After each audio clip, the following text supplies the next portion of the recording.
Like, as we know with auction clearance rates, the numbers are down at the moment, particularly on when you look at the last 3-4 months anyway. The year started off very, very strong. We're having 80-90% clearance rates in here. It wasn't uncommon to sell everything. So clearance is basically the percentage of properties that sell under the hammer in any given week. Going back a few years ago, before auctions were really common in Brisbane, they were sitting at 20, 30, 40%. 50 to 60% became the norm over the last couple of years, up until the last few months when all of a sudden 80 and 90% became very, very normal.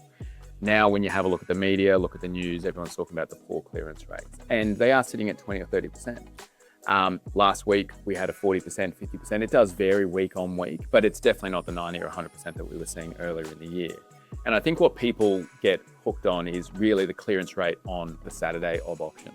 But what they're not comparing that to is private treaty sales. So roughly 6% of properties that don't go to auction, so any sort of normal sale offers over campaign, about 6% per week sell.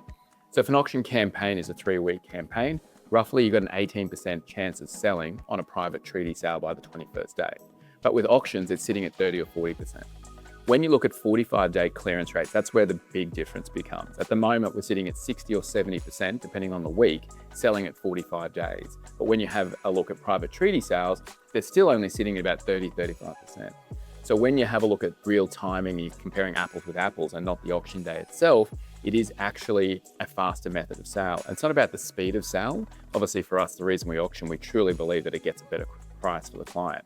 And when you do, again, have a look at the stats, properties that go to auction sell for more than properties that don't.